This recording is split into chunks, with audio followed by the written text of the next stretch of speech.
Morning everyone! Ayan, wala tayo sa garden ni Mommy Viz today.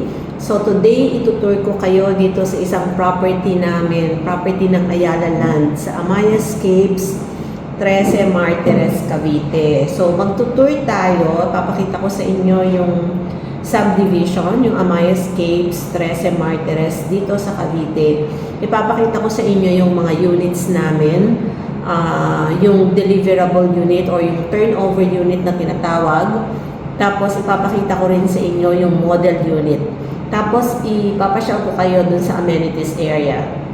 So sa mga gusto pong mag-invest dyan ng property dito sa Pilipinas, yung ating mga OFWs, i-message nyo lang ako, mag-comment lang kayo and provide me your contact details para makapag-reach out ko sa inyo for your inquiries.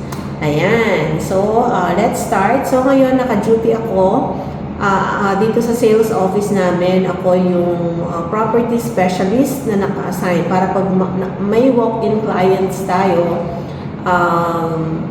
ma-attend natin yung mga inquiries nila at ma-tour na rin natin. So, in this video, itutur ko kayo dito sa subdivision as well as yung turnover unit natin at saka yung deliverable unit. Okay, let's go! Ayan, ipakita ko sa inyo yung yan yung mga townhouse natin o yung mga 2-story units natin dito sa Amayascapes, 13 Martires, Cavite. So, ayan ang mga inner units natin. Ayan, itong block na to, this is block 5. Yan yung pinaka bagong gawa na block. Actually, last block na yan. Tapos, dito tayo sa block 3. Nandito naman yung ating sales office. So, dyan ako nakastay the whole day waiting for walk-in clients. So, may mga limited units pa tayo na available dito sa Block 3 at saka sa Block 5. So, ito, umpisahan natin dito, no, sa harap. So, malaki siya. Kasyang-kasya yung sasakyan dito sa area na to. Ayan. So, pasukin muna natin yung deliverable unit. Ayan, advance Merry Christmas. May mga ano na tayo, decor. So, ito yung deliverable unit or yung turnover unit na tinatawag. Maganda po ito, buhos yan. Yung wall, painted na. Painted na yung wall. Tapos makinis na yung flooring natin. Tapos, ganito yung provision sa kitchen. Ayan, ganyan na ganyan po. Meron na tayong sink. Tapos yung CR, may mga fixtures na rin. Lahat yan available na upon turnover. Then, meron tayong extra space dito sa likod. Pwede nyo itong gawing laundry area or kitchen extension or storage. Pwede rin. Pwede po sa inyo. So, akit tayo. Buhos din tong hagdanan. Yan. So, kahit sabay-sabay kayong umakyat, walang problema. Ganito po yung itsura ng ng second floor. Provision nito is for 2 bedrooms. Pero, since wala pa naman yung partition pag tinurn over sa inyo, it's really up to you kung gusto nyo paggawa ng 2 or 3 bedrooms. Maganda dito, may mga nakaabang abang na for aircon. Yan. Tapos yung electrical natin, kompleto na yan. Lalagyan na lang yan ng bombilya or bulb. So, kayo na yung magpapalagay ng division at saka ng kisame sa taas. Tapos, as you can see, maluluwag yung mga bintana natin para presko. Para yung air circulation mas maganda. So, mas malalaki yung mga bintana. So, this is very good for investment para sa mga OFWs natin or yung mga for starters, no, yung mga family of 4 or 5, ganyan. Maganda na po itong investment. And since ang developer natin is si Ayala Land,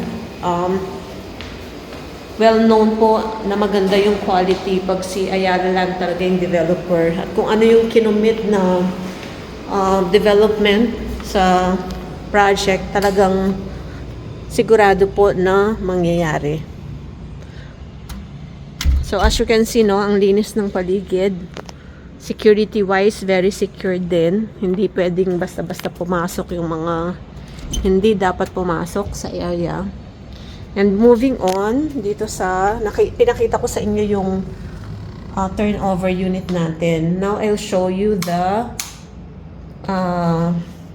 model unit. So, ito po yung model unit natin. To give you inspiration kung paano nyo ba i-design yung turnover unit. So, as you can see, ang ganda po ng pagkakadesign na maximize yung area. Ang floor area po nito is 50 SQM. Bali 25 sa baba, 25 sa taas. And the lot area, including yung front, no, yung carport, is also 50 square meters. So, ayan, ang ganda ng design ng ating model unit. This is for inspiration. Pwede niyong ipagaya to.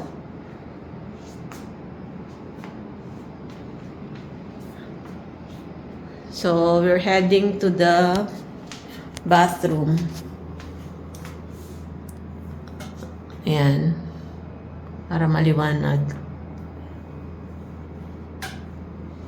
Ito yung kitchen. Maximize na maximize talaga tong itong pagkaka-design dito sa ating model unit. Ayan yung extra space sa likod. Ayan, ang ganda, di ba? Magandang investment po ito. Pwede nyong iparent kung hindi nyo titirhan. Ayan, no? Ayan ang ginawa sa hagdanan. Linagyan ng hawakan or rail. Tapos, ganito po yung pagkaka-design sa second floor. This is the master's bedroom, oh. Napaka-spacious. Napaka-spacious ng master's bedroom.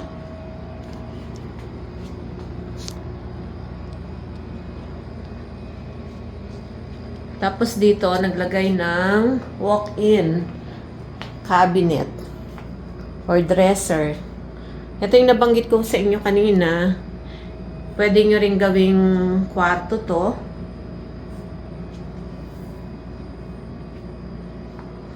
Then, ito yung another bedroom.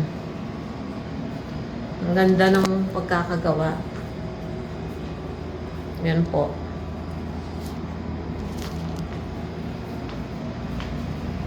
Ito yung second bedroom. Ang maganda ngayon, meron tayong promo. Meron tayong 20% discount. Tapos we offer easy down payment scheme. Meron tayong down payment na 5% stretched in 6 months. Tapos the rest is through bank financing na. Pwede rin namang mag-spot down payment na 5 or 10%.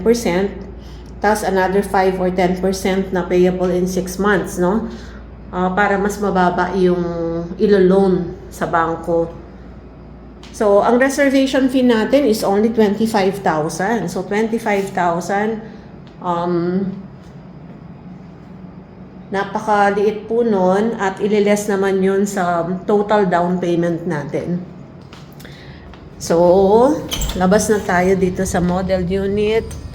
Again, this is how the subdivision looks like. Ayan, maganda yung panahon ngayon, maaraw. Maganda yung sikat ng araw. Pakita ko lang sa inyo. Ayun yung kalsada, 'di ba? Ang luwag ng kalsada natin, no. Bukod sa parking, may carport individually. Maluwag pa yung kalsada. Pakita ko lang sa inyo yung yung amenities area natin. Ngayon yung amenities area natin, oh. Siyempre, meron tayong malaking swimming pool dyan. Ayan, oh. Malaking swimming pool. And meron tayong play area at pavilion dyan.